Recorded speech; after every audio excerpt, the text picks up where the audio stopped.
Right. So when we talk about this topic, obviously this is, has a lot of different layers to it, and it is so subjective, right? So we're going to hear from the panelists in terms of like their subjective experience around this topic of the creative mind and service, and like how to support post-traumatic growth, how to support resiliency, recovery, whatever you want to call it, through that lens of creativity, and how different veterans have found outlets that have paved the way for them to find those pathways, through different means, right? And there's, I always say there's like 1,000 more things we can add to it, right? And that applies to this topic as well. Not only what their recovery stories look like, but also like the avenues to get there. So we're going to talk about examples that are relevant to kind of like the work I've done, the work that they've done.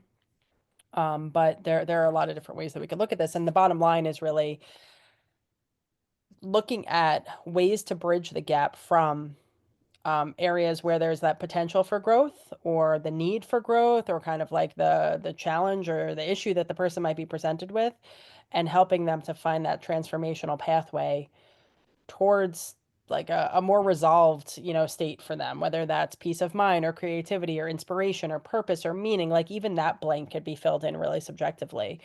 And the focus is really like what that pathway looks like and what avenues have been built creatively to get there. So in order for this even to have relevancy, right? We're looking at crisis and stress and trauma, even if we want to put that in there, and then building on top of that, like ways to cope. And that's usually informed by both internal and external factors, right? So the external factors are things like family, friends, relatives, the community, right? And the internal ones are things like building, uh, you know, efficacy and self-worth and emotion regulation and expression, right? And confidence and self-acceptance, and bridging those together to then have that model of post-traumatic growth.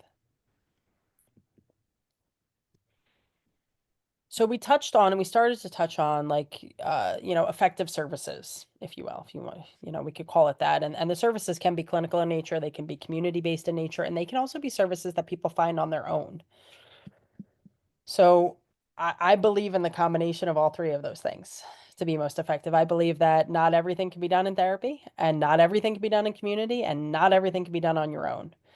But if done in unison and simultaneous, like that's when the most effective, benefits are found, because it's not just like filling different need areas that go into those categories, but it's also like the complementary nature of combining those together. I've seen people in therapy who then start doing like yoga and painting and exercising, right? And each one enhances the other.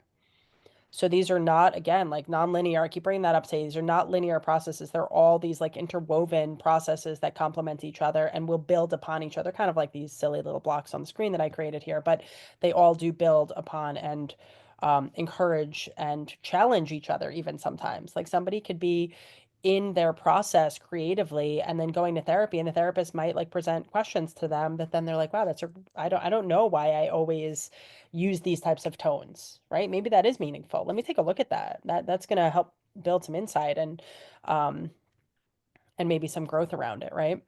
And then as we explore and like activate certain areas of our mind and certain pathways and outlets, learning how to down regulate through breathing or yoga or something like that can also complement. So we're going to kind of look at all of those. And um, it's a hopeful topic, it's a motivating topic. That if you look up imagery around like post-traumatic growth or resiliency recovery, there's a lot of like, hey, this desolate landscape that felt like no growth was possible. Like then there's the sprout. Then there's the source of water or source of life or whatever it is that comes, and where that process might be able to initiate, and then how we continue to nurture it going forward.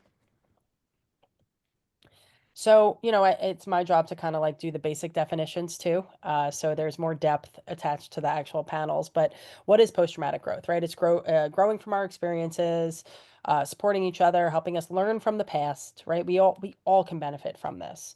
Um, Building resiliency, being informed and aware and educated on what this is, allowing our identity to evolve over time. Like comfort zone, I think should be challenged here and there for all of us. And for some, comfort zone equals avoidance, right? And these types of practices like help us to kind of look at them in a more like metaphorical, comfortable way where we're challenging but doing it kind of authentically and responsibly and more organically, right? So think about how this applies specifically for veterans, because this is a concept that can apply to anyone, right, in life. But how might this apply specifically for veterans, and how might this be really effective as a measure and as an objective when working with veterans? Another, book that I like to reference, so On Combat by David Grossman. He is retired colonel, some sort of doctor, had a bunch of different credentials, wrote this book, wrote a few books on combat, on killing, but I really like the On Combat. There's a few excerpts in there that I've pulled out, but this concept, he actually leads the book with pain shared is pain divided, joy shared is joy multiplied, right? And when we're looking at creative outlets and creativity, it's such an act of like natural sharing that occurs, whether it's through equine therapy or painting or writing or cooking, anything. Any creative act is an act of sharing. So when we start sharing our pain, sharing our joy, that's kind of where that relational element comes in that we referenced this morning. So what are creative practices? Again, we're dialing back to like basic definitions here, and think about what else you would add to this list. I'm asking our attendees and I'm asking our panelists, right? So we have things like equine therapy, drama therapy, writing, art, photography, nature. What was it called? The baths that were referenced in the last panel. They were called something fancy, but it was like the nature baths, right? Music, and then what else? What else can we add to this?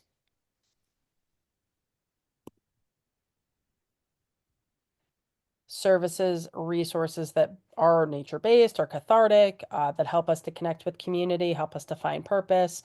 Dani and I were actually involved in a veterans retreat a couple of weeks ago, and it was all of these things, right? Like it was walking around in nature and then also doing some art and, having natural conversations as they come up and listening to music and doing healing bowls and just like looking at quotes together, right? Like all while we're immersed in the wilderness, right? Like there's an element to that I think that as a society we've grown away from, and certainly as a healthcare community we've grown away from, right? So the mixing like the modern medicine with the ancient medicine and kind of like bridging those worlds together too. There's such a tribal element to doing work with the veteran community that is like therapy and med management and things like that, are they necessary? I'm not saying that they're not, right? Like they should be part of the picture in certain situations, right? And I recommend therapy for everybody in the world. So in all situations, I think therapy is helpful.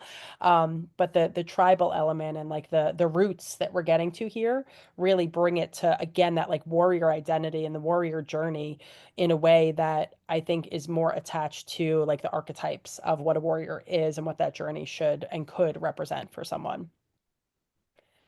And ultimately, we're helping people to like navigate between the desolate that I described before and like the growth narrative, right?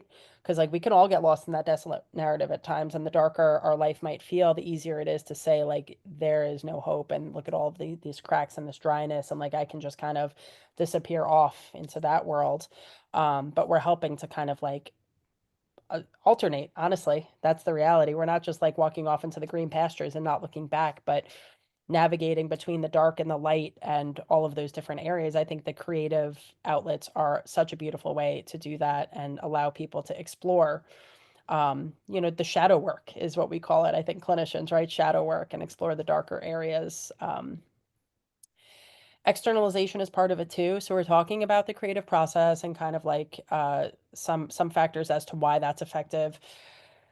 There's also a down regulatory aspect to it, helps people to kind of like lessen that hypervigilance and hyperreactivity and really like focus in. There's something called flow. It's like the creative artist's way of like finding lowering metabolism and circulation and breathing and heart rate while they're in the creative. And then there's also externalization, which is like getting stuff out, right? And this can be done again with like equine therapy. It can be done with writing, but it's ultimately getting all of that energy and all of that story and putting it somewhere. So it has an externalization process. And guess what? The benefits of this are twofold, because then if we're getting stuff out and we're presenting material to somebody, for the sake of this, like let's say a clinician, it can be really validating, or a peer, right? It can be really validating to put yourself out there and have somebody else bear witness. And in bearing witness, we are commemorating, we're listening to stories, we're honoring stories without that um, being like that receptor, right? That's what I'm looking for. Without that receptor for this information, there could be the most wonderful stories and narratives and the dark and the light and all of those things being created as a process that's helpful to somebody and healing to somebody and has value. But to have that be received by community or by a clinician or by a peer or by veteran peers, right? Like that has such a healing element to it as well. So it really is twofold. So again, going back to Judith Herman, I quote her a lot. I should probably like write her an email someday. Public truth telling, right? She describes it as public truth telling as a form of recovery when combined with social action. You know, all of these things, public testimony, community bearing witness, relationships, you know, connectedness. Can all of these things be done without the creative process? Sure, absolutely, right? These are concepts that don't necessarily have to be correlated, um, but certainly the creative process is a way that we can harness all of those things very easily. So again, yeah, we're talking about the connections, the connectedness, insights. We're going to look at personal and professional perspectives today, right? So our panelists kind of, they have both, which we greatly value and respect. And you know, setting the tone for them to kind of reflect on some of these things and bring up areas that they think have best served them, have best served other veterans, and maybe some recommendations and points. A lot of these techniques, services can help to process things that have happened in the past and build narrative and really give like titles and make sense and organization to things that feel really disorganized.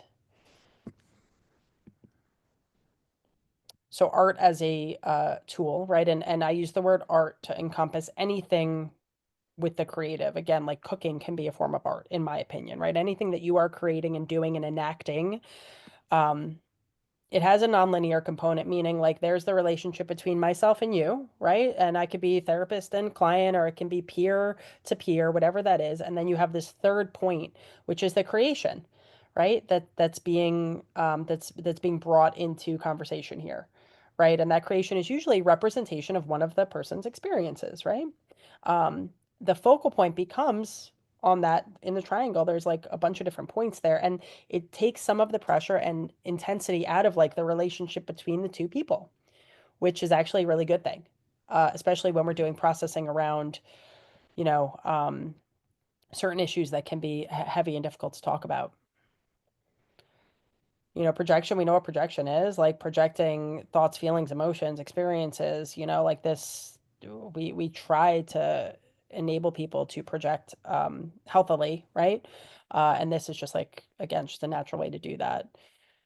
Building mindfulness, bringing down symptoms of anxiety, hyperarousal. These are just some like, you know, talking points that may be hit on today, because I'm going to ask our panelists obviously about the benefits of some of these practices. All right, we're going to go through some of these here. One of the other points that I'll make just to pull from this is the right hemisphere processing of the brain is like the survival part of our brain, the creative, the visual, the sensory. That all makes it sound really great, right? But it's also the part of our brain that stores trauma and stress. Right? We store trauma and stress through the reptilian brain, the survival brain, the amygdala, all of those areas that are highly sensory in nature and visual in nature and experiential in nature, right? So that's why sometimes when we get triggered by something, we feel it. And if somebody asks about what's happening, we can't always communicate it. So we're kind of like hitting right into processing on a biological chemical level when we look at the brain chemistry of it.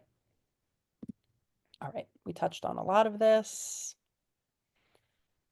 Couple examples I like to get people thinking like, well, how do I use this in my practice, right? You could look up, you could use storyboarding, re-scripting.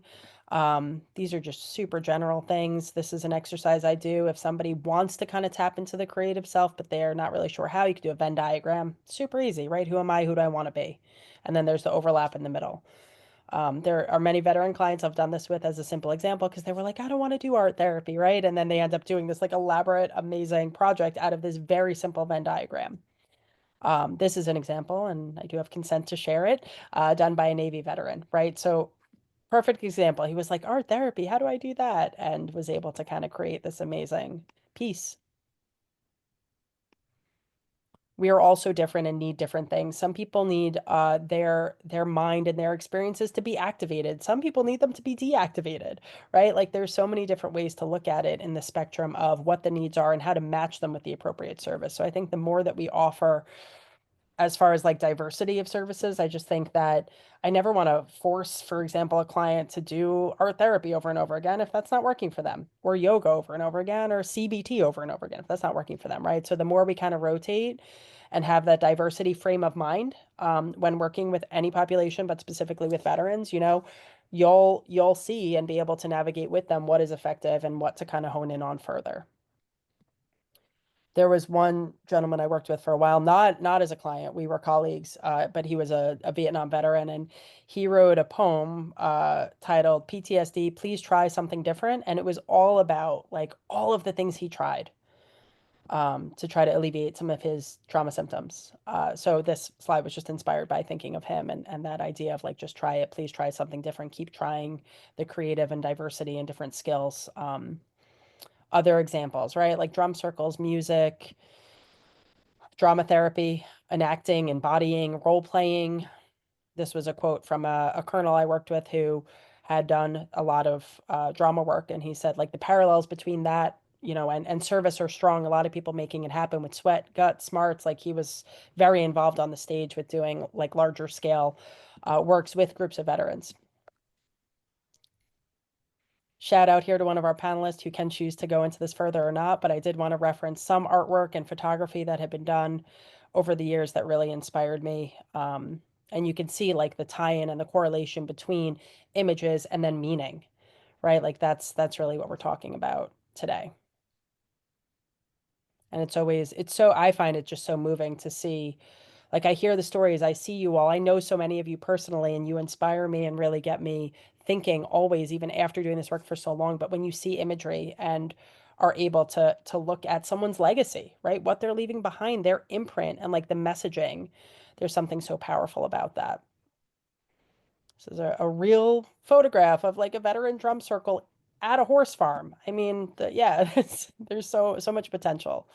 Dani knows I love this quote, but we're going to end here and then switch it over. So artists, right, which can, I guess, embody anyone in the creative, are driven between the desire to communicate and the desire to hide, right? And that's really what the creative process enables us to do when looking at post-traumatic growth and pulling ourselves from darker places to more motivated and positive places in our life, right? Like I do want to share, but I also want to hide at the same time, right? And a lot of creative avenues really allow that. All right. So I'm going to skip forward here. Dani, you knew I was going to show some of yours as well. But yeah, just really, really amazing to see. And I know you all are going to talk about it, but I did want to reference the few examples that I did have specifically. And we can always go back to slides if any of you choose to have me do that. I'm happy to. But we want to wow our attendees a little bit, right? And you all are amazing. So with that, I'm going to turn it to our panelists. I don't know who wants to start, but I do want to hear from each of you, just who you are, why you're on this panel, and then we'll go from there.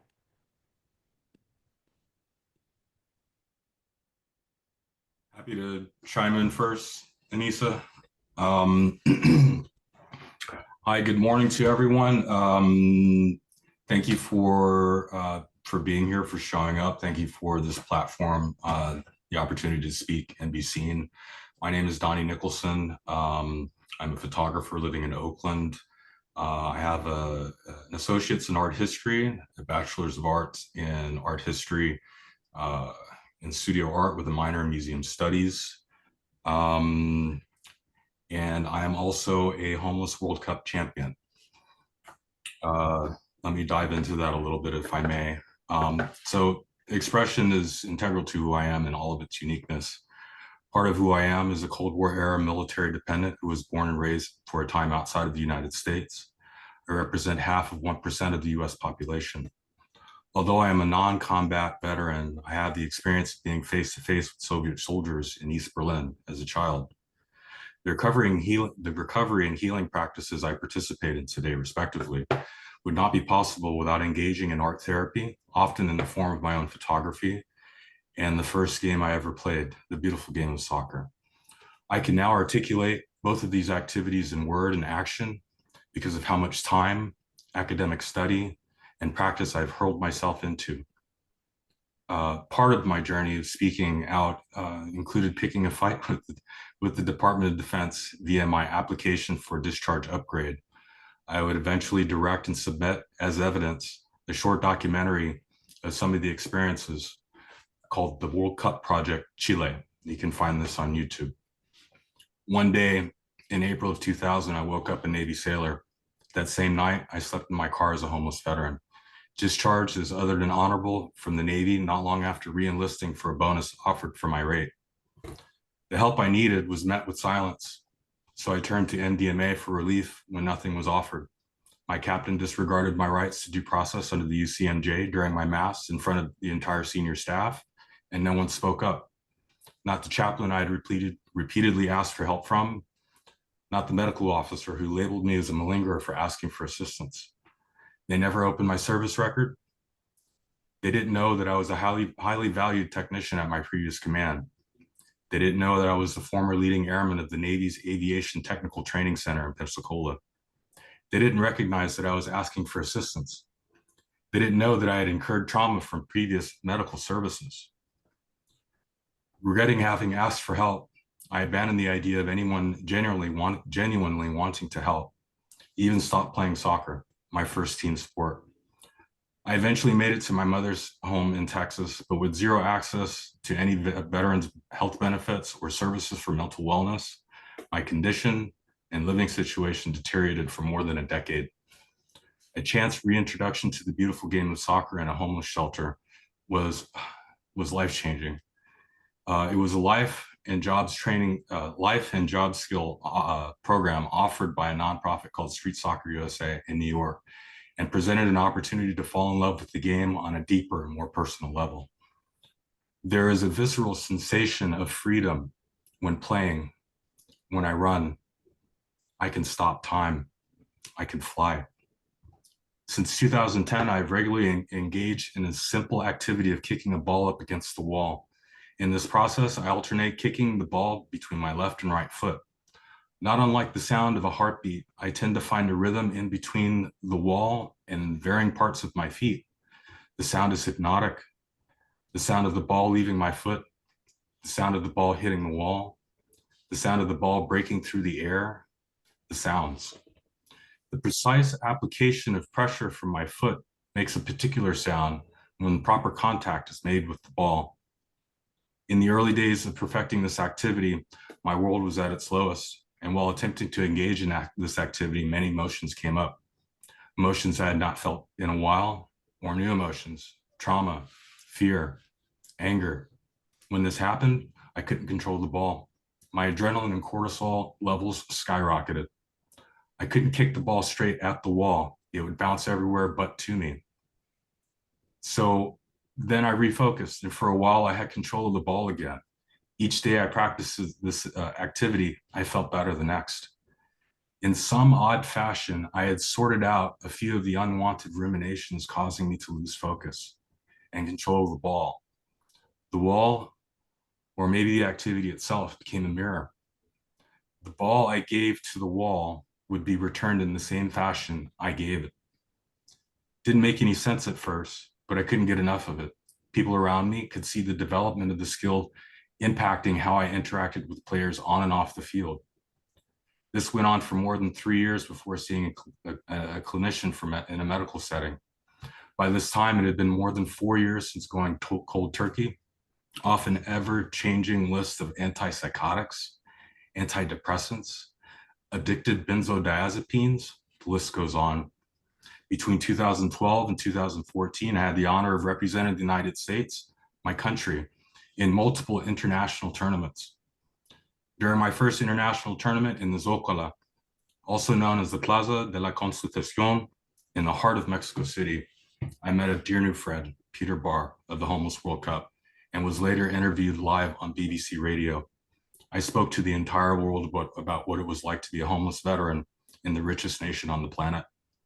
Speaking my truth not only allowed me to feel seen again after being broken for more than a decade, but this path in life provided a new diagnosis of PTSD and the evidence needed to successfully argue for restoration of my honor with the Department of Defense, granting me access to veterans' health and education benefits more than 16 years after separation. 2014 to 2015, I began working with Aynisa, who introduced me to art therapy using my newfound passion with photography as the medium, beginning an entirely new leg of post-service recovery. Fast forward to 2019, 2020, while pursuing my art history degree, I began speaking with a therapist again. Looking to try new therapies with proven history, I opted for something called EMDR, eye movement desensitization, can't say that at the moment, and reprocessing. The relief I found was remarkable, but even more interesting is how similar a process it was to me just kicking a ball up against the wall, while sometimes exposing myself to traumatic memories and then refocusing back to a safe space.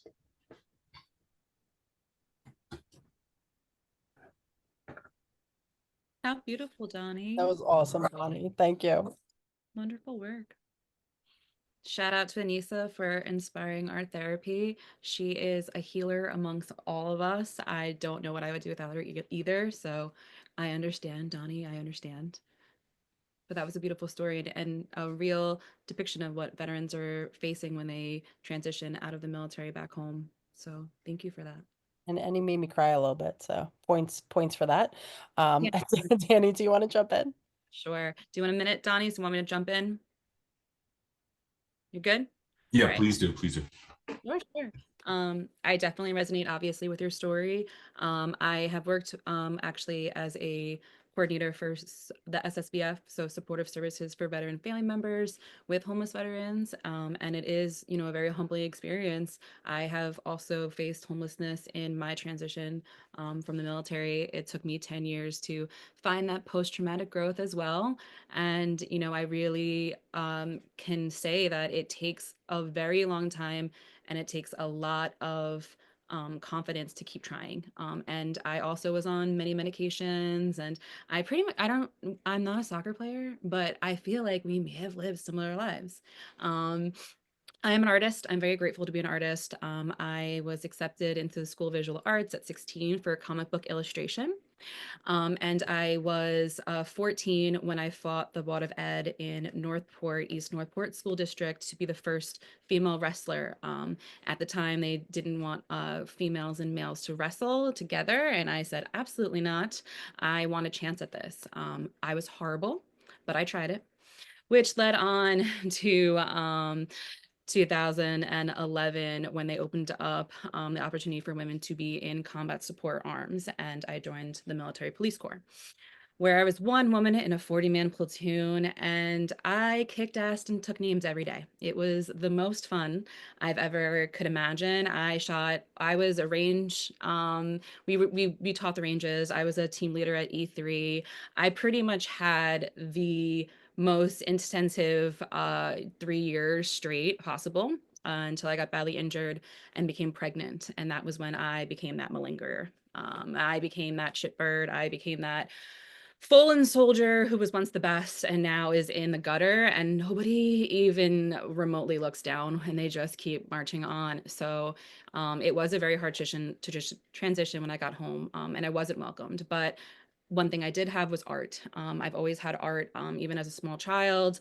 You know, I grew up in a house full of addiction. So the only way that I found solace was to create art. And I'm very lucky to be an artist because you get to be really close with your like platoon, and when you make things like the platoon logos, like this is an example from something from 2012 of Death Dealers. Everyone's had a Death Dealer platoon. We are not creative when it comes to naming platoons in the Army. Everyone has been some name before at least twice in their entire military career, I promise. So we were second platoon, we were Death Dealers, you know, the Titans, you know, all of those fun cliche things. But being an artist, I was able to kind of take the platoon's personality and make logos and t-shirts, and you walk around and you're like, that's, you know, that he's in my platoon, you know, that, oh, look at that sick logo. And you know, it became like a family. It became kind of like back in the day they used to have, you know, the family crests, you know, in a way. And it was very powerful. It was very fun. A lot of tattoos I've drawn over the years, but it's always been that memorial to something important. And I now am a creative arts therapist as well as a CASAC here in Long Island. And I do have the opportunity to work with Aynisa and see these powerful moments in real time, and absolutely grateful for both my own process and journey, but then being able to, you know, invite others to try as well and say, hey, I know how scary you are. I know that your voice will shake, but we have to keep going. You have to keep trying. And I just want to do a little quick like explanation of what art therapy can be for veterans, if Aynisa will allow me. So I have this image here. I'm going to put it up so you guys can see it. So it's a little bit backwards, and I'm really bad with technology, so please forgive me. So this is the SAR flag. It was created by a Air Force veteran, Kevin Hartel, for suicide awareness and remembrance. It was created, and people often think that it is very similar to the POW flag, which is its purpose. And there is an homage to both losing veterans and who overseas and not coming back, and losing veterans to suicide here in the States. So this veteran, you know, created things in memorial, but also on purpose. And that's one thing in art therapy. Everything has a purpose. Every intention that you have will be shown on the thickness of the lines, the colors you choose, the where you want to put it on the paper. And so this is a perfect example of someone who took many, many years to design something that was very, very powerful and very symbolic. And so it also has the representation of the homage of other flags that mean everything to means something specific to everyone. It has each point of the star representing one of the 5 branches of the military. In honor of the fallen, we can honor and forever remember the veterans and active military, by raising and continue awareness and never forgetting their service to our country, because there is, you know, a very extreme pandemic of veterans who are dying by suicide. So a way to showcase and our empathy for those who have been lost, but then also our support for those to get help. He created this image, and he wants it, you know, to be something that is a symbol of hope and a symbol of camaraderie. And like, hey, like if you fly this flag, we're all on the same team, we're all a family. And it very much reminded me of when I used to create those platoon logos. And when you used to see someone out in the hoodie, you know, even if they're in the Ville, even if they're, you know, on post, off post, you knew that person, you know, we share something together. So I just wanted to really show that how powerful it can be, and people are really using art as a message. And to think about when I, you know, I call myself like I feel like I was a propagandist, you know, back in the day, and would use art as like to stick it to the man. And so there's just so many examples of how art is woven into the military and how we can use it for our own process. I have a bunch of art, and Aynisa had showed some of them in the slideshow, so I'm not going to talk any more than I already have, because I want to give time for Johnny and the other and Karl and everybody else on the panel. I don't want to ramble, but you know, we all have our own ways to process and our own ways to be creative, and I just hope that everyone finds. Thank you, Dani. Karl, do you want to jump in? Hello, everybody. I'm a Vietnam veteran. Obviously, a lot of you probably know the history. When we came home, we were not welcomed home. We pretty much kept to ourselves, didn't communicate with many people about our service. My unit in Vietnam, we had written on our helmets the letters FIDO, and that's how I lived my life for many, many years. Actually, I still do, and that stands for fuck it, drive on. And that's how what I did. I didn't, you know, what other people said I had to just forget about, and I did it through writing. I've been writing since while I was in the service, and when I got home, that's what kept me together. I did not seek. I didn't. Nobody knew I was a veteran I figure I got out of the service around 1971. Nobody knew I was a veteran except my family, until the early 90s. I didn't share my writing for about another 10, 15 years after that. Now I do as often as possible. I think that's what helped me keep what few marbles I had left in place. I didn't seek therapy until about 2 years ago. I never saw anybody. It wasn't that I was for or against it. It just, the taste all of us got when we first got back from Vietnam was a big signal to stay away from anybody that wanted to screw around with our heads. So just stayed away from it. I'm thankful that I started it now. I also am heavily involved in equine therapy, which is a wonderful way to help yourself and express what's going on without words.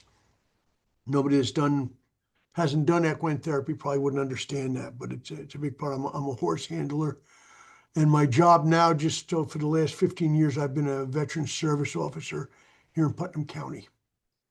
And I love writing. I write mainly poetry, and I do have a play, one man, one act play that we put on several times up in this area.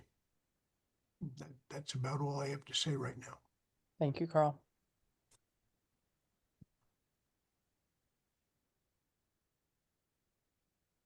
Johnny or Abdul? Sure. Oh, geez. Sorry. Haven't talked to him in a minute. Guys, thanks so much for having me. My name is Johnny Vargas, and I'm an active duty service member right now. Been active for almost 12 and a half years. I'm also a content creator, and I've been making content full-time on TikTok, Facebook, YouTube, Instagram, all that stuff for about a year, almost a year and a half. And I reach, now that I do it full-time, I reach about 20 to 25 million users a month, based on kind of how the months ebb and flow, obviously. But it's been a real experience, especially in my kind of mental health journey. I mean, I've suffered from different types of abuse, both, physical, mental, sexual, all those things, as a child and as a young adult. And I really didn't have any way to express myself until I started speaking to people. And then I became a master resiliency trainer in my unit. And that kind of opened my eyes to, it's okay to ask for help. Asking for help doesn't mean that you failed. It just means that, it's, you might need somebody to help carry the load a little bit. And from there, I decided to get an undergraduate certificate in mental health counseling, and then a bachelor's in psychology. And now I'm in a master's program for licensed professional counseling.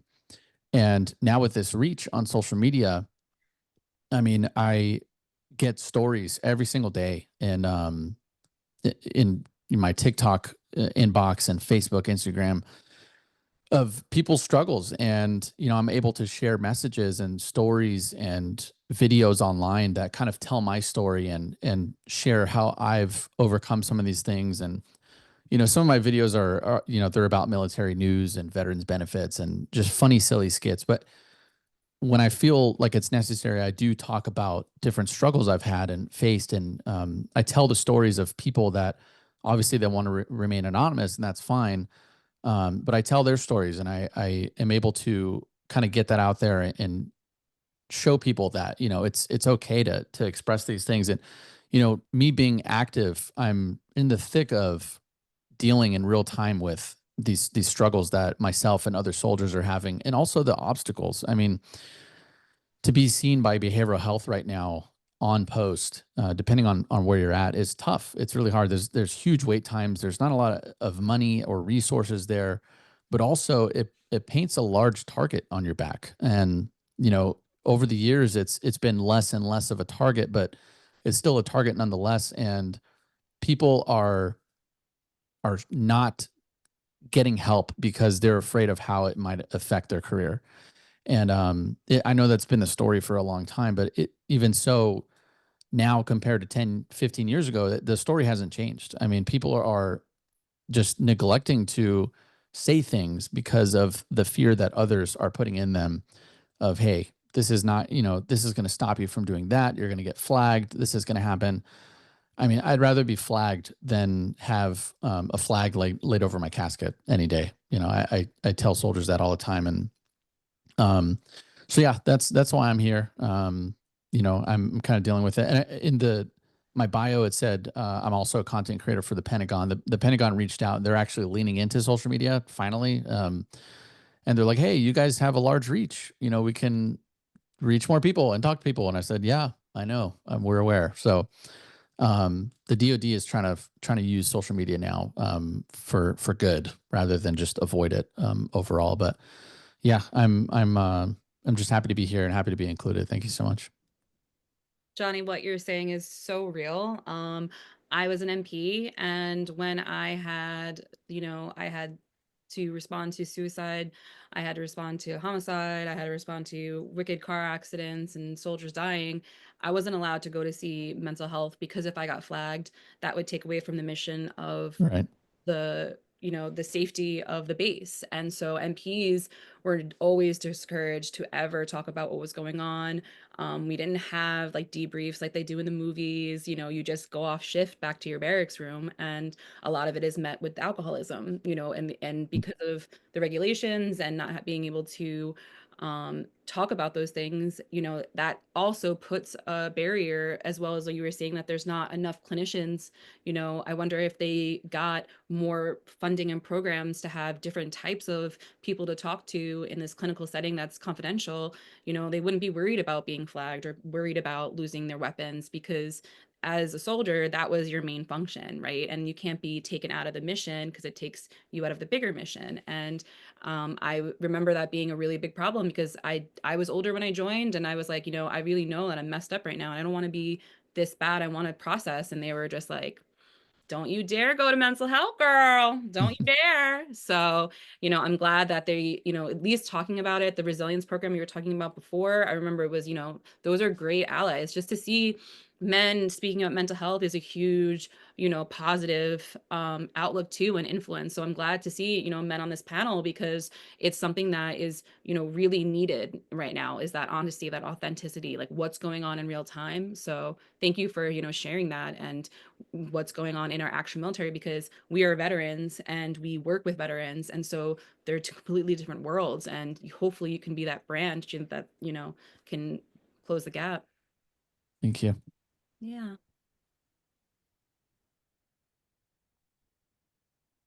Can everybody hear me okay? Yep. Okay, sorry. I'm going to turn the camera on just for a single second, just to say hi. Because, my wife's in the Coast Guard and I was supposed to be at home. Oh, sorry. Can you hear me now? Is it fine? Yeah, you're breaking up a little bit. Okay. Okay, is now working? Is it better? A little bit. If we lose you again, I'll let you know, and then we could always come back to you if you're in like a better service area. But let's try. Okay. Sorry about that. Just because I'm driving across the country with the wife, we have a military move. She's in the Coast Guard, and so yeah, unfortunately, I wasn't able to be at a desk or anything. So first of all, thank you to all the panelists for all these great stories. I'm an Arab American veteran and storyteller, and also a stand-up comedian. I joined the military at a later age, like around 30. Before that, I had a master's in filmmaking, and I also do stand-up comedy. My approach usually to life situations was taking it with humor, observation, looking outside in, and just kind of dissecting it with a little bit of satire. During the military, I didn't write as much, but I would just always write headlines of difficult situations or any situation that I would still look at it in that kind of comedic way. But once I got out, I wanted to go back into filmmaking, and I started, and I was looking hard for communities until I was blessed to find a community that Melanie and I were part of, which is the Veterans Writing Project. And it was really cool to be with other vets, screenwriting. But as I was screenwriting, I found out that the comedy that I used to write had a little bit of a heaviness and a darkness to it.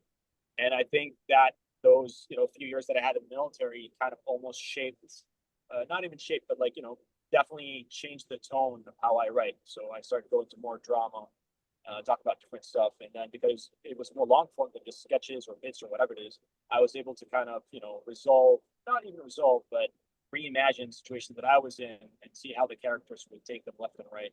See how it like a lot of what ifs, especially when you're in the military and you get out, you start looking back and you feel like you have been in a completely different dimension than the civilian life. Like, for example, I experienced COVID very differently than how the rest of the world experienced COVID.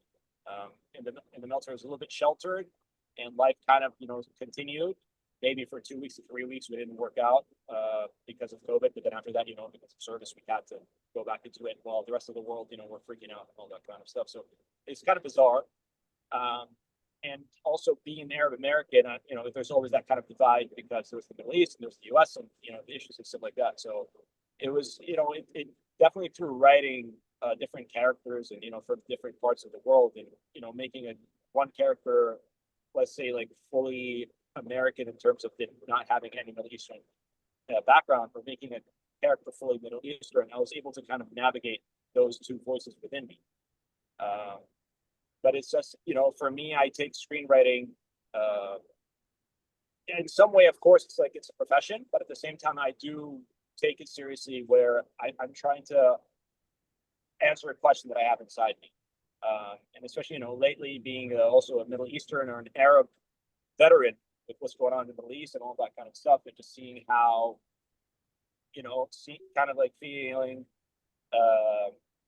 getting depression lately because of, for example, when there was the Ukraine-Russia thing, how everybody stood with Ukraine and all that kind of stuff. And I was active duty during that time, but then seeing people like who look like me, family members, that with my last name, whether they're casualties or something like that, and just also seeing that there's not a lot of support towards that, or like even as a veteran, I'm not able to even say my mind, even if it's like just for something as simple as a ceasefire, without the fear of being canceled or persecuted, whatever it is. Just really dawned on me that as much as serving this country and doing a lot of stuff, it's just sometimes my skin color or where I'm from or my background is going to be a heavy weight that might not let me be fully accepted in the U.S. And all these things, I have to live with them, and I kind of put it through my writing. So, for example, I just recently just finished a sitcom, which is about so different than I am. This guy is kind of like a fresh off the boat Arab U.S. Army veteran who recently got out trying to find a job with the help of this VA, counselor. It's comedy, but at the same time shows the reality of like how how in some instances how being an Arab can be negative towards you. When people find you're a veteran, like, oh, they start treating you a little bit different. So that's kind of my approach. And if it wasn't for screenwriting, I don't know what I would have done. And yeah, thank you for having me here. I'm glad that you were able to kind of put together different parts of yourself to make that linear, like, okay, we have a plan. Like, I can put my thoughts and feelings, my personal experience into this thing, and that can help others understand that if they feel the same or if they feel different, kind of that stepping stone. So that's beautiful work. It's really hard to have different personalities or different influences and then also be in the military or be a veteran. It's like we wear all these different hats and we have all these different feelings, and we don't always have a place to put them. So screenwriting and journaling and all of those things, you can also rewrite your story, like Aynisa was saying earlier. Like I'm sure there's been many situations we've all been in that where you're like, oh man, if we would have done this just 1 minute earlier, or if we would have went right instead of left, and then you can change that story. And it is cathartic. It is those things that are in your head that are negative cognitions and intrusive thoughts that you're now using the magic of art and creation, as like this process that I call it more like alchemy. You're changing energies from negative to positive. So awesome job. I'm so interested to hear more about that when you are finished. So tagging on to kind of what you each referenced so well, why do you think these practices are so effective specifically with veterans? Like, why do you think that so often you find the service member, veteran, person of service that finds some type of creative outlet and it just clicks? Is there a reason for that? Do you think that that is a made up correlation that I've noticed? Is it just a universal human experience thing? I feel like veterans gravitate towards creativity. And I'm wondering if you think that's a predisposition related and or like it clicks with regards to some of the things I referenced, like when navigating stress and trauma, like it's just an easier outlet to grasp onto and then tap into, or maybe both. I don't know. I'm just curious your thoughts. I have a theory. If anyone has listened to Pink Floyd, The Wall, it is a lot about how much they had to suppress their creativity, their emotions, their opinions because of their government. And they're a very tiny island in the United Kingdom. And they have this very, we were bombed throughout World War II and we didn't leave our houses and we're strong. And so that kind of toxicity, of not being able to say that you're scared or say that you're worried, and having to internalize that can be incredibly painful. And so they created this album, they created music, not only as like a resistance to being like, hey, no, like we see what's going on, we know what's going on, we just don't know where to put it, we don't know how to express it. And they made these songs. It is much like the military that we're a niche. We have this lived experience of being, with these people for almost like being on an island. If you're stationed somewhere, I mean, I was stationed on a 5-mile base that was just an airstrip. So there was nothing to do but run that oval for days on end. And so when you are kind of stuck in that place, it gives you a freedom when you use art for not only like anonymity. You don't have to sign your name to artwork. You don't have to use your own voice or, show your face, your rank, your name. It could just be someone leaving a piece of paper on a table and then seeing someone laugh at that, little comic strip or whatever you were saying. Comedy is something that was so ingrained in just the feel goods and, just making fun of the situations to, get through it. And those are all art. That is all art based. And whatever it calls to you, I mean, even in the barracks, you'll have people jamming out on guitars and basses that they bought for an extreme amount of money, probably, right off of base, unfortunately. And, they jammed out because we were all something before we joined. And so if you're a musician or an artist, or you just were like into creativity, like you're either going to be an audience for someone who is creative, or you're going to be the one doing it. And so you make friends that way and you can get it through together. Like you said, it's that pain shared. And there's a lot of time. We have a lot of time. And so make the best of time, you gotta do some stuff, you gotta create. And that's just my theory. I think we're so stuck in a box the whole time, like during our service. I mean, no matter what branch you're in, our stories are going to be so similar because we all went through almost the same exact thing, minus a few different like nuances. But you're not successful in the military because of your individuality. You're successful because you worked as a team, you knew how to lead a team, you knew how to follow direction, and you're kind of in this like cookie cutter Henry Ford type of line, type of thing. And it's people say the military is super easy. You show up, right uniform, right place, right time, because they're right. It's so just cookie cutter. And then I feel like once we're exposed to something different to where we don't have to stick to the recipe, then it's like a shiny new toy. It's like, hey, this is weird and different and I like it. And some of my early leaders, they used to always tell me like, get weird, like, let's get weird, let's get different. So, and that's the only way to really push yourself is if you keep doing the same thing, you're not challenging yourself, you're not growing. And it's not until you actually challenge yourself and figure out, okay, this is how far I can or cannot push myself. That's where kind of the growth comes in. And I think there was a quote earlier on in the presentation, but it reminded me of this, like Denzel Washington says, people pray for rain and then they get rain, but then they also get mud and they don't want the mud. But you have to roll around in the mud sometimes to kind of to get the fruits of that labor. If you kind of visualize that. So I think that's one of the reasons why different types of therapy, whether it be music, art, equine, and all that stuff is just so effective to us because it's like, we're just stuck in this. We got these blinders on, and then finally we're set free, and it's like, okay, let's enjoy this. I could, I love that reference for the equine and the blinders because it is like on private mode. Yes, I love that. if I could piggyback on what Johnny was saying for a moment, just need for expression, and it's not something I would recommend stifling.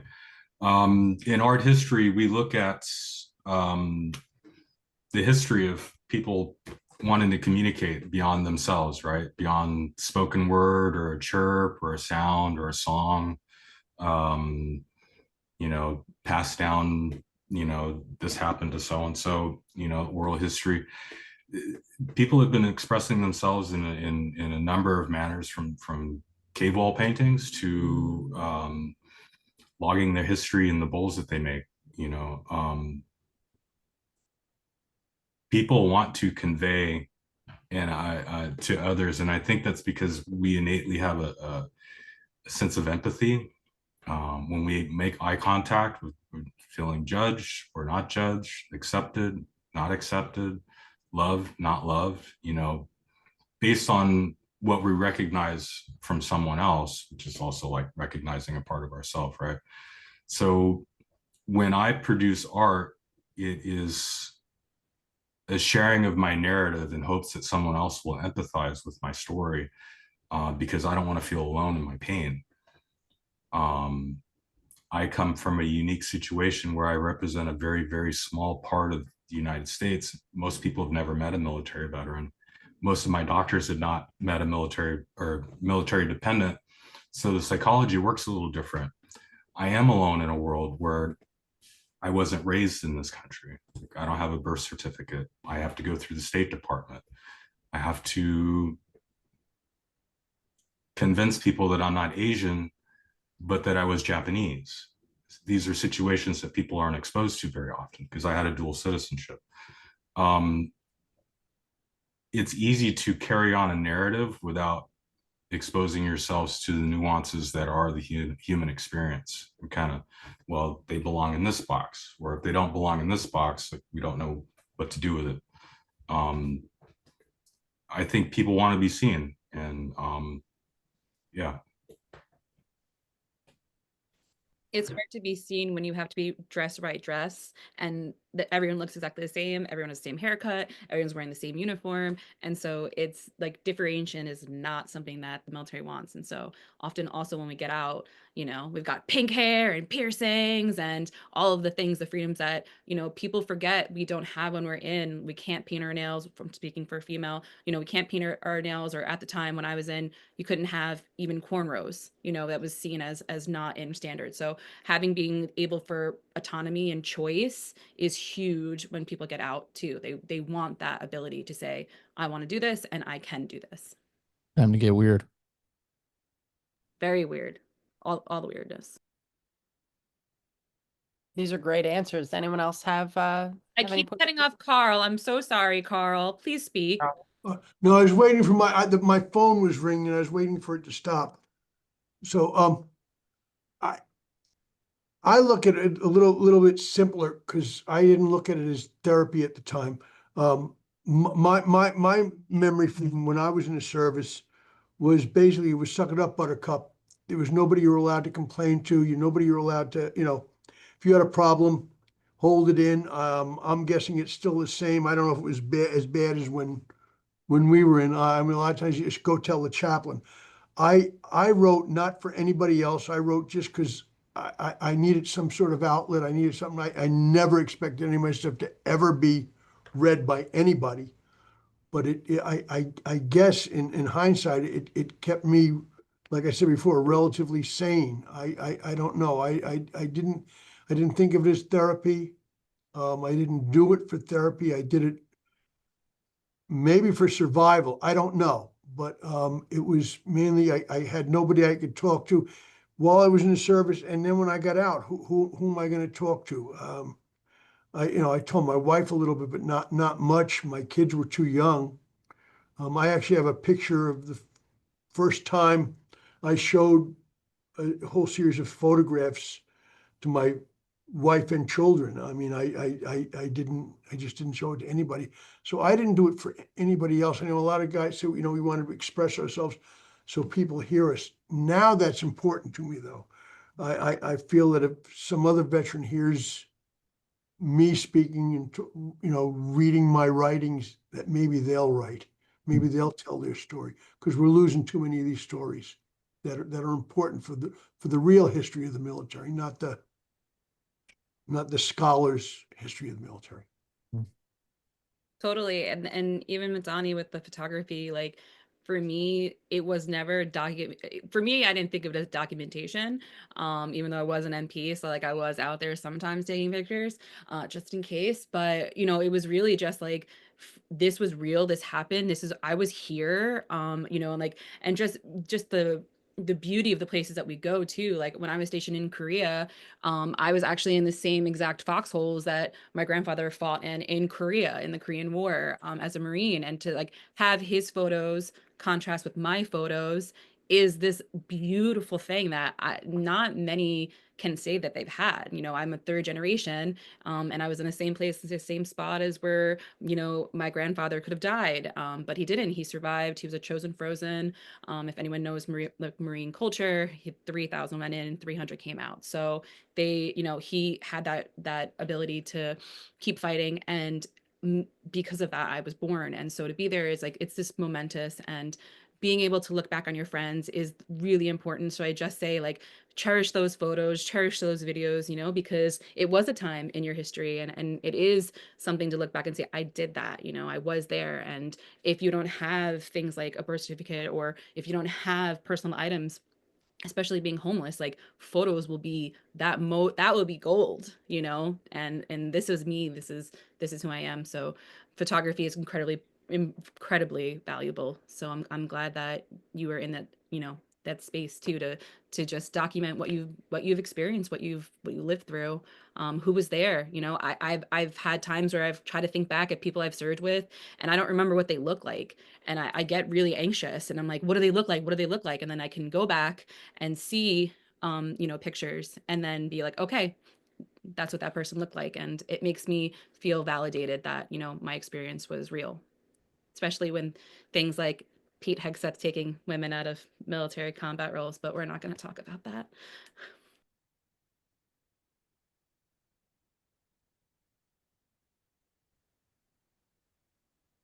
All right, any other comments on this? So not everyone is an art therapist, right? How can a clinician foster creativity if they have a veteran client and they see potential for everything you guys are describing? Because it starts somewhere. There might be a seed planted, or even there might be someone who considers themselves an artist or a writer, and they've explored that before. Or they could just be, you know, someone who's kind of has that potential and we're sensing it. What do we do with that? How do we approach that? What are some things along the way that were helpful for you to help to kind of like spark that interest as a creative avenue for healing? Let me take a stab at this one. So I feel very fortunate and lucky that Aynisa recognized an alternate to what I had been exposed to, with either medication or the services that were available to me, or my abstinence from any kind of mental health services, mental wellness services. But I think if you have a team that you're speaking with, that you're getting services with, and if anybody in that group sees the potential for a client or a patient, someone who's in distress or might benefit from art therapy, speak up. Because maybe there was a time when I didn't know to speak up, or that I could speak up or articulate speaking up. And I'll give you an example of how this works later on. I was 5150 in 2022. I was not getting access to psych services. I would always be referred to psychiatry. I was like, no, I need someone to speak with. you know. And so while I went to a VA hospital on Andrews Air Force Base, I met a colonel who was steeped in medical model, and displayed something akin to, some of you should be familiar with the Stanford prison experiment, where people kind of take on this ideological roles depending on what it is that they're wearing, or an assumption of a personality based on the hierarchy, right?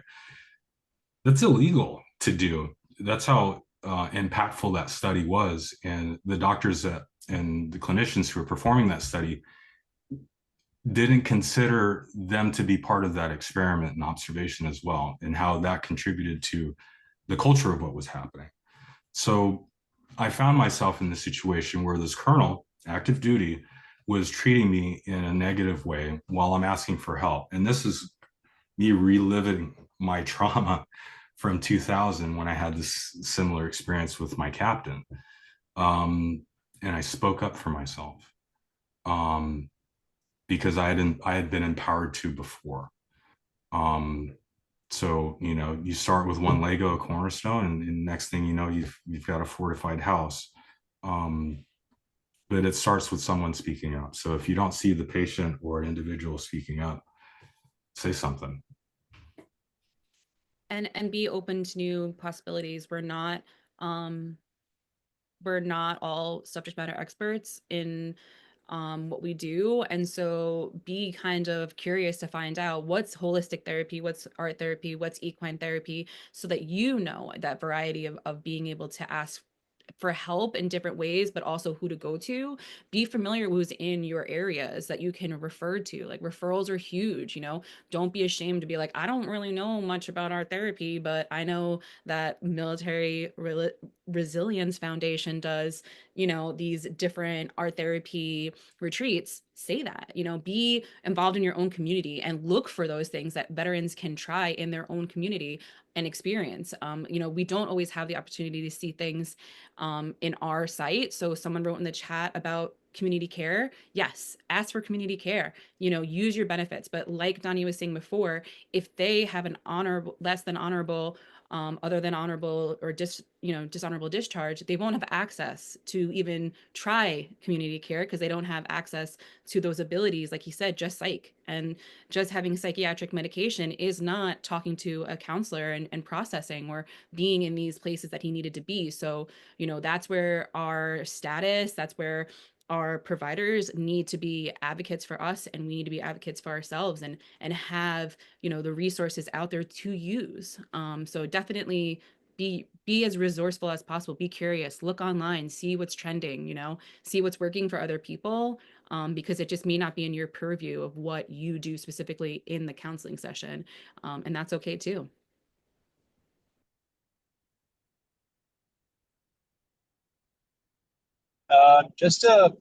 So the question was kind of like, I'm just answer you the best way possible for me. Is it how, like, when a clinician approaches a veteran who's doing art or something, how to talk about it as a therapy? Is that the Yeah, question? like how to kind of nurture that interest or that spark Okay. that you might see. Yeah. Got it. So from a conversational, like, let's say in a counseling session, and, you know, I'm not speaking all veterans, I'm talking for me at least. There's definitely, as the fellow now said, like, curiosity, because, you know, showing just genuine interest in what the veteran is doing, that alone might pique interest in, because it also depends on why the veteran is doing it in the first place. Is it doing also to be heard? Is it like to solve problems? Because, you know, sometimes as artists, people can be very private about it, you know, and I think so. With that, there should be a little bit of care, but for sure, curiosity hopefully opens most of those.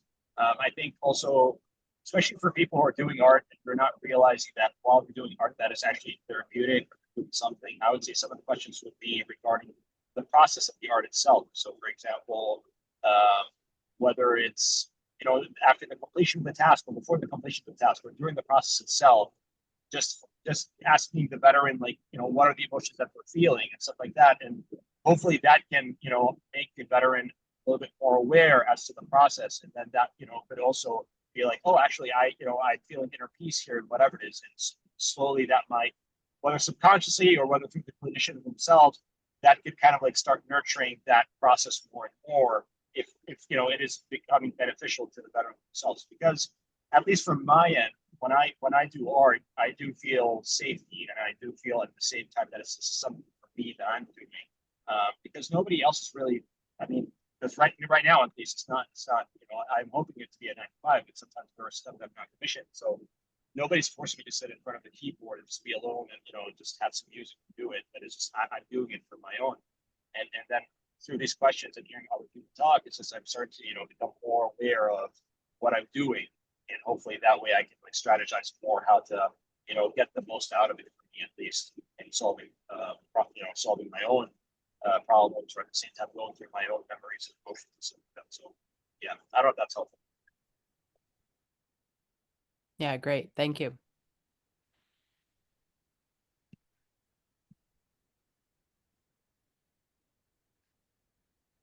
Karl, do you have any thoughts on this? Are we gonna? So there was a question Karl directed at you, for you, about why you didn't post service. The reasons why you might have not talked to anyone about your service for so many years, right? And I think it's a pretty big question, right? But I do want to address it, and then just also bridge it to like a more general kind of talking point about how these avenues sometimes can help to bridge conversations that might otherwise not be had. So whether even if you're writing and you're putting it in a journal and no one's looking at it for a while, you still have a story that's being creatively, stored somewhere. So Karl, I don't know if you want to address that question or not, it's up to you, but then also general question for the group, just like bridging conversations in a way through creative outlets versus direct verbal.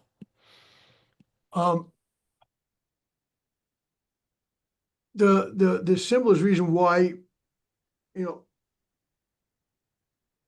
okay, so when I came back from Vietnam, I landed in Tacoma, Washington, Fort Lewis, and we went on base. We were welcomed. We weren't welcomed home. We just landed. We went to the base, and we're being prepared to go home a few days later. And we were told once we get to the airport and get our plane tickets, because we had to be in uniform, because we couldn't get our military standby tickets without having our uniform on, then to go to the nearest men's room and take our uniforms off and don't travel with our uniform on, because we were going to be scorned. Nobody spit on me. It would have been the last time they ever spit, but nobody spit on me. We were called baby killers. We were made fun of. I had a friend that landed in San Diego, in San Francisco, was it? I forget where he landed, in California somewhere. And when the plane landed, they saw these all these MPs there, and with helmets on, everything else. They thought it was an honor guard to welcome them home. It was MPs there to protect them, and so that's why many Vietnam veterans fell silent for years and years. And I did write. I wrote for myself. I don't know what the motivation was, but I had written before I went to the service, so I continued writing in and then after. And then eventually, Fido came along, and I rethought it and said, I don't care if people know. I had another Vietnam veteran that worked for me 2 years ago. He met his cousin that he hadn't seen since he got back from Vietnam. He has not seen her. She lived on the other side of the country. I'm in New York. And when she saw him after all these years, I guess it was a good 30 years since they seen each other, she asked him, how do you like being have you come to grips with being a baby killer? So it's still out there. And, that's why I didn't do it with, and I don't know if I did it for therapy. And I after I talk to veterans and they find out I wrote, then they'll say, well, I wrote something too. I wrote this, I wrote that, and we'll experience each other's. But there's probably a lot of unknown writing by Vietnam veterans out there. I don't know if that answered your question. Yeah, very well, actually. Such as like awful position to be in, Karl. I definitely, wish that you had a better welcoming home from your experience and your service. The Vietnam veteran generation, they have a lot of documentation of their service. I don't know if anyone follows the lighters. What are they called? I can't remember what they're called. The ones that they click. I can't remember what they're called. Does anyone know? Zippos. Zippos. Yeah, the Zippos, and they would, carve into them, different things to keep them motivated. Because if you don't have your own motivation, it's going to be hard to drive on. So, I'm glad Okay, you. now that you said that, I'm gonna tell you what I had on my Zippo, and I lost my Zippo before I came back from Vietnam. Yeah. And mine had this poem on it. Peace and grace once ruled this place. Angels guarded the door. Peace is dead, the angels fled, and grace became a whore. Why don't I have that? I want that. Can we make like more copies of that? That is beautiful. Yeah, I lost that Zippo over in Vietnam. I wish, and on the flip side of it, it had a hand like this with feet walking along. So that's, We're gonna have to recreate it with Aynisa. You're gonna have to come down to Long Island and we'll have to do that. We'll get some etching going on. And that's But an yeah, art therapy project right there. I know my grandfather, he had a pipe, a wooden pipe that he carved into, and he wrote Midge, which was a nickname for my grandmother, to have in his hand, just something tangible, that hope, don't let the bastards grind you down. As to kind of hopefully piggyback on that, part of my art degree was to do a capstone class. And so I interned on the USS Hornet in Alameda, and it is a museum ship. So it's decommissioned, and you basically have civilian, retired military trying to make this space available to the general public for, community events, private events, what have you. So my process as an intern with art history and museum studies was to sometimes clear out spaces that hadn't been walked into in decades. You find graffiti, you find notebooks, you find all manner of art using all manner of material that's on a ship. And to give folks an idea of what it's like to be on a ship, you can't call the fire department. You can't call a mechanic when you've got a flat tire. You cannot call for, a lot of things. The ship is self-sufficient with the folks that are powering it, right? So creativity, I think, like Hemingway said, just kind of bleeds out, right? When you give it the opportunity to, and sometimes it bleeds out when you don't want it to. You can see it in your handwriting, you can see it in your brushstrokes, you can see it in your word choice, the colors you might like that day. So these things bleed out, but I like the commentary on art as a process when you can kind of slow it down and really take a breath and think about it and what it is that you're wanting to communicate. It's different than just completely bleeding out, which I think is also a valuable practice as well. But just to kind of help, we refine and we perfect things as humans. We get better with our collective knowledge on a variety of things. And I think art is one of those that should never be stifled. It's going to come out whether you want to or not. It's always something like one of the first things that are also protected in wartime, right? Is all of the art, the history, because art is a symbol for history because it tells the time, what's going on during the time. The artists are out there, like they need to put it somewhere, and that's where it goes. And if we can, keep that going, then not only will we always have a depiction of what's going on in history, but we can remember what had happened and not repeat itself, which is a crazy concept, I know. But at the same time, that whole you bleed for me, I bleed for you. If you show someone and you're vulnerable enough to be like, this is my art, and they match you with it, that's that kind of rapport that you cannot build otherwise. It's just such a huge trust, and it's something that needs to be respected and cherished and like honored too. Like the art process is very vulnerable, so just remembering that, and trying to bring positivity, to the different things that we face.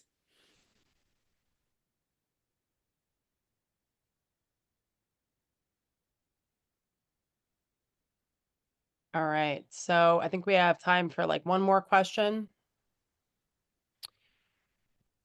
I want to just like read it. I'd love to hear the artists reflect on some of the downsides of cultivating an identity around creativity and being an artist and how they've worked with that and around that. I'm not 100% sure what that means, but it's in the Q&A if you guys want a visual and to look at it. Anissa, Yeah. I think it's the struggles of being an artist, like Struggles the is okay. difficulty of pursuing artistry. Yeah. Can you address that? Could you just repeat that, Anissa? Yeah. So, hold on, I just dismissed it, so it wasn't there anymore. Here it is. How the artist can reflect on some of the downsides of cultivating an identity around creativity.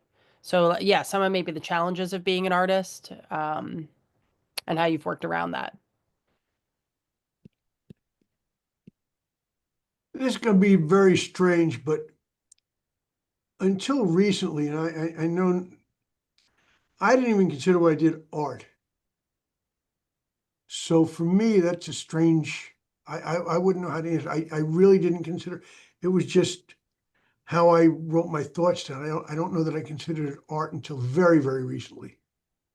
So, and I think that might be true of a lot of veterans. They're just doing something for expression, not necessarily for quote unquote art. So we have the attendee saying that was not, I think that was not the intention of the question. So we're just asking for a rephrase. Keeping an eye on the time as well here. But if you do have ideas on the question that was just posed in the way that it was, feel free to jump in while we. Yeah, I guess I got something on it. Until we wait for the rephrase, but I kind of and like I consider, just like Karl said, I mean, some people might not consider things art. Like I make videos and I make videos for myself and for different companies and organizations for profit and nonprofit. But I also do, music and a lot of writing and stuff like that. And I try to visualize things like a marriage. And when you're communicating with an audience, if you have bad communication in your marriage, or if you've never been married, just in a general relationship between you and somebody you care about, it's not going to flourish. I mean, once you learn how to communicate with that person and kind of properly, okay, how do they receive communication from me? How do I give it? Is it working? Is it not working? I try to do that whenever I am making different videos or when I'm writing or things like that. And I just try to kind of keep that in the back of my mind that just like a marriage, if the communication is bad, it's going to suffer a little bit. It might not die, but having that active communication and how to connect, how to know how your audience wants you to communicate with them is, I feel like a real good driving factor of what work is going to come out. And I think part of it too, when we're talking about post-traumatic growth, like it's this evolutionary process. Mm. And people who are in the process that you all are describing might be called to like self-reflect more often or reform their identity or organize themselves, and challenge themselves more because it's so like introspective. And yeah, I think that's part of it too. And if you each want to just like touch on that briefly before we close out, I think it's a good kind of like deeply rooted question, but also I think it also speaks to the benefits of it, right? Like that forced like avoiding stagnation, like forced evolution. And we talked in the last panel about how like veterans aren't really comfortable with sitting in stagnation anyway. So I think the arts help to move that along. But if you want to speak to that, each of you, and Johnny, thank you. That was well said. I'd like to offer a historical example. There's an artist who's famous for this type of work called chiaroscuro, the contrast of light and dark. His name was Caravaggio. So back then, if you wanted to be an artist, you either had to have your own, you needed materials to do this, right? And then a subject, you needed a commission. Everybody was broke except for the church then. So you had to, if you wanted to practice as an artist, take commissions from the church. Caravaggio was born a Catholic, but he didn't really believe in Catholicism. His last great work was the David, and he was by that point, thumbing his nose at the church, going, you know, F you guys, like, you gave me the money, but I don't really believe in anything that you said. And his final work was the David, in which David had slain Goliath. He used his own portrait in the head as Goliath. So if you can imagine, you know, he had wanted to practice his work, and did so with the weight of doing it for someone that he didn't believe in, and still managed to insert pieces of his own life and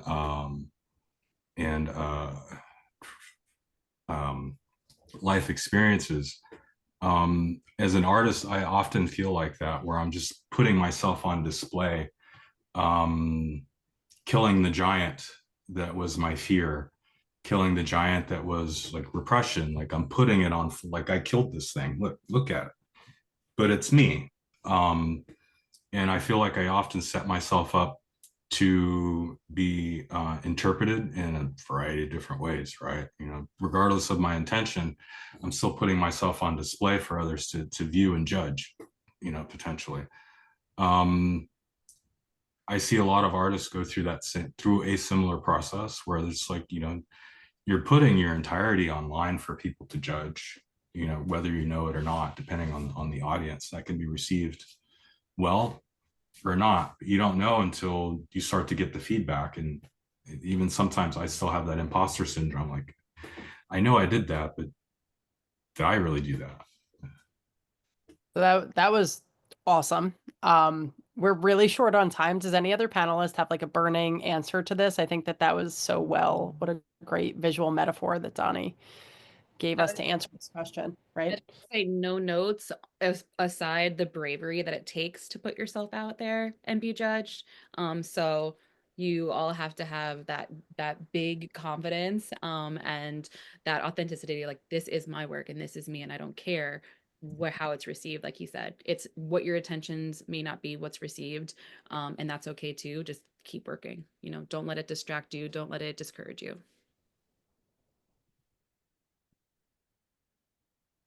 Well, to our panelists on this topic, thank you so much for putting yourselves out there and for giving us such wonderful insight on a really cool topic. So we appreciate each and every one of you. NASW, thanks again for hosting